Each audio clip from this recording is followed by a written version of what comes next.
ATM ను దుండగులు ఎత్తుకుపోయారు. మహబూబ్ నగర్ లో అర్ధరాత్రి దొంగలు హల్చల్ చేశారు. ఎస్బీఐ ఏటీఎం కేంద్రంలో దోపిడీకి ప్రయత్నించారు. డబ్బులు తీసేందుకు ప్రయత్నించగా రాకపోవడంతో కటింగ్ మిషన్ తో ఏటీఎం ను కట్ చేయడానికి ప్రయత్నించారు. ఏటీఎం రూమ్ అద్దాలు పగలగొట్టారు. ఇక ఆ తర్వాత ఏటీఎం ను వాహనంలో దుండగులు ఎత్తుకెళ్లారు.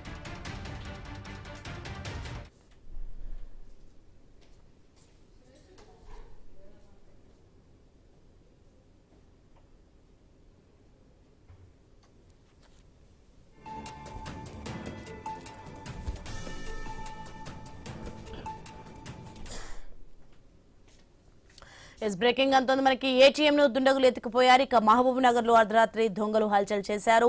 ఎస్బీఐ ఏటీఎం కేంద్రంలో దోపిడీకి ప్రయత్నించారు. ఇక డబ్బులు తీసేందుకు ప్రయత్నించక రాకపోవడంతో కటింగ్ మిషన్ తో ఏటీఎం ని ఏకంగా కట్టడానికి ప్రయత్నించారు. రైట్ కి ఇదే అంశానికి సంబంధించి మరింత సమాచారం మా ప్రతినిధి మహబూబ్ నగర్ నుంచి వెంకటేష్ అందిస్తారు. ఎస్ వెంకటేష్. సోని, మహబూబ్ నగర్ జిల్లా కేంద్రం తెలంగాణ చౌరస్తాలో ఎస్బీఐకి సంబంధించిన ఏటీఎం కేంద్రం వద్ద దొంగలు పడ్డారు. దానికి సంబంధించి ఆ ఏటీఎం మిషన్ కట్ చేసి డబ్బులు తీసుకునేందుకు ప్రయత్నం చేసినా అది తెలుసుకోకపోవడంతో ఏకంగా ఒక వాహనం తీసుకుని వచ్చి ఆ వాహనానికి తాళ్లతో ఏటీఎం నే తీసుకెళ్లిన సంఘటన చోటు చేసుకుంది. ముఖ్యంగా మహబూబ్ నగర్ జిల్లాలో ఇప్పటి వరకు కూడా ఏటీఎం దొంగతనాలు జరిగాయి, కానీ ఎక్కడ కూడా ఏటీఎం ని తీసుకెళ్లిన సంఘటన చోటు చేసుకోలేదు. ఇది సంచలనంగా మారిందని చెప్పవచ్చు.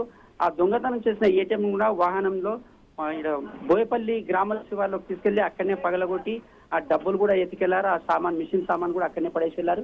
దీంతో పోలీసులు రంగప్రవేశం చేసి ఎస్బీఐ అధికారులను కూడా కనుక్కోవడంతో 3 లక్షల రూపాయలు నిన్న మధ్యాహ్నమే పెట్టినట్టు తెలుస్తుంది. ఈ మధ్య కాలంలో ఒక నెల నుంచి కూడా ఆ దొంగలైతే రెక్కి నిర్వహించినట్లు తెలుస్తుంది. తెల్లవారుజామున 2 గంటల 18 నిమిషాల నుంచి 2 గంటల 20 నిమిషాలు, కేవలం 7-8 నిమిషాలలోనే ఆ ఏటీఎం అయితే దొంగలించారు. ఈ నేపథ్యంలో పోలీసులు అయితే కేసు నమోదు చేసుకున్నారు. స్థానికులు తెలిసిన ప్రకారం కూడా చాలా రోజులుగా రెక్కి నిర్వహిస్తున్న పరిస్థితి, అనుమానం వచ్చినా కూడా ఎవరు కూడా అనుమానం రాలేదు. కేవలం 7 నిమిషాలు 8 నిమిషాలలో ఈ దొంగతనానికి పాల్పడ్డారు. ఈ కేసు నమోదు చేసిన వెంటనే జిల్లా ఎస్పీ జానీ కూడా సంఘటనా స్థలాన్ని సందర్శించారు. దానికి సంబంధించిన క్రూస్ టీమ్ తో ఆధారాలు సేకరించారు. దాంతో పాటు దీనికి సంబంధించిన అన్ని రంగాలు కూడా ఎస్బీఐ, దీనికి సంబంధించిన అన్ని పోలీసులు కూడా శోధన చేస్తున్నారని చెప్పవచ్చు. ఉమ్మడి పాలమూరు జిల్లా వ్యాప్తంగా కూడా ఏటీఎం దొంగతనాలు జరిగినాయి, కానీ ఎక్కడ కూడా ఏటీఎం ఎత్తుకపోయే సంఘటన షాద్ నగర్ లో గత 6 నెలల క్రితం కూడా షాద్ నగర్ లో ఇలాంటి దొంగతనమే జరిగింది. ఒక వాహనానికి, బొలేరో వాహనానికి తాళ్లు కట్టి ఏటీఎం ని కూడా అక్కడ దొంగలించిన సంఘటన చేస్తున్నారు. దానిపైన కూడా పోలీసులు అయితే ఆరా తీస్తున్నారు.